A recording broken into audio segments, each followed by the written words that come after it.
Keith and Joanne Collins sheltered in their basement during the tornado.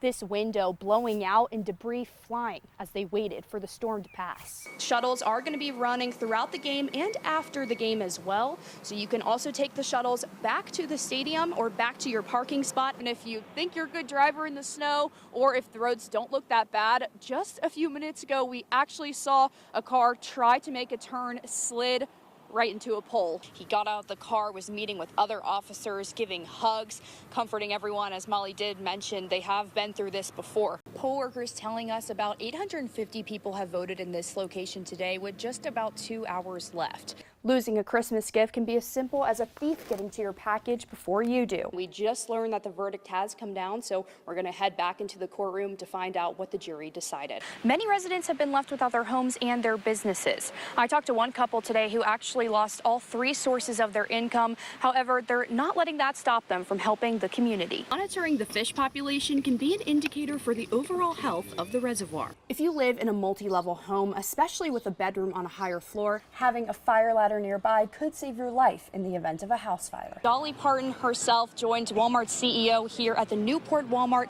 to announce some massive donations to help in the recovery efforts of Hurricane Helene. Lori Bowe, it is a muddy mess here on 12th Street as crews continue to work to repair this break. The good news, KUB says that no customers are currently without water. However, some residents were impacted by debris flowing down the street. I heard a bunch of noise outside, so I just kind of opened my window and saw a whole river in the street. Fort Sanders residents waking up to flooded roads, parked cars being surrounded by debris. There's a good 2 feet of water coming all the way down the street. It was up over these steps, kind of up against our house for a little bit. Water flowed from 12th Street to World's Fair Park Drive, closing several roads in the area.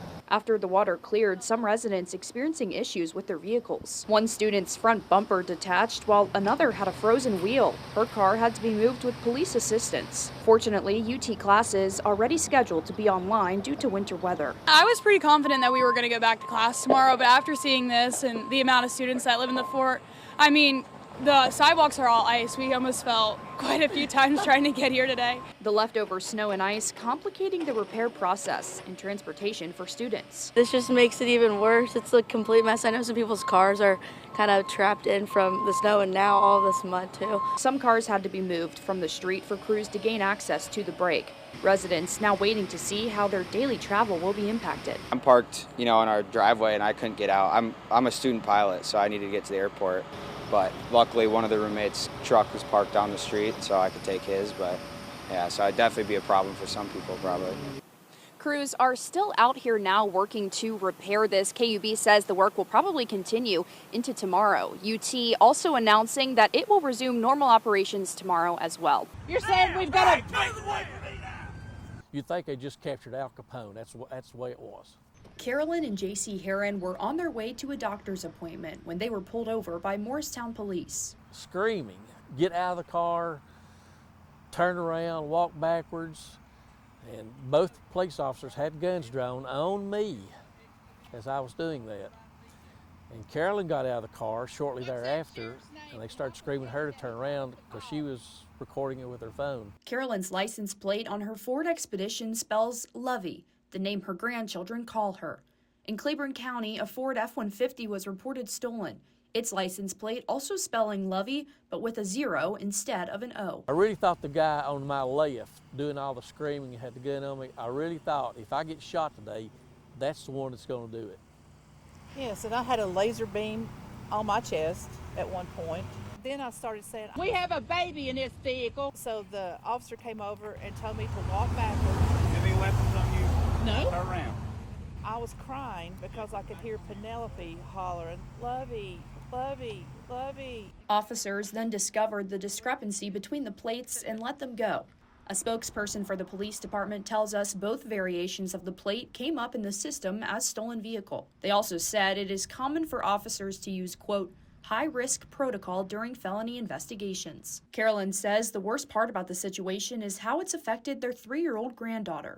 She has regressed to sleeping with her parents and tells her mommy all the time, "Baby in the car, baby in the car." Yesterday she didn't want to get in my vehicle. that hurts my heart. Carolyn has since gotten a new license plate, but hopes a similar situation won't happen to someone else. Still, to be treated that way at gunpoint and handcuffed and humiliated, and I'm supposed to protect my family, and my wife and grandchild's down there crying and screaming. It's ridiculous. I hope something comes out of this, that the police chief will analyze his force and do something drastic about the way they handle things. Reporting in Morristown, Ella Wales, 6 on your side. At Bates Barber and Beauty Salon, you'll find 3 generations working together. A waiting area where everyone knows each other.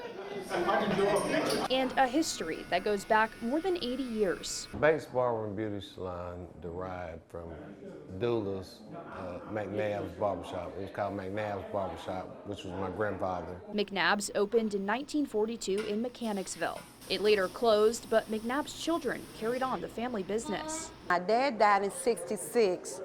We moved on this side of town, and my brothers opened up. Jay and Sam opened up on Martin Luther King. They opened up in the late 60s, 70s, and they asked me to join them. I had went to Wendell School of Beauty, so all of us was going, aiming toward the business, you know. Ernestine Bates Harris runs the shop now alongside her son Toriano, and the next generation is already stepping up. With the grandkids and my cousins and stuff, there's generations behind me, so they've been able to bring in the next generation of people and make me familiar with the different customers. For some customers, the shop is like a second home. I've been here since '73. What's that, 53, 54 years or something? My son got his first haircut at Bates, so that's how long I've been knowing him, and he is, if I can tell it, 46. An East Knoxville staple, they say it is more than just a place to get a haircut. The Bates are talkers. The men over the years, I mean, just like any black barbershop in the country you go to, they've got something to talk about. Support from the community, just one reason behind the shop's success. They've been coming for quite a while, so it's quite inspiring, and at the same time, being able to work with my mother is just a blessing, you know. Reporting in Knoxville, Ella Wales, 6 on your side.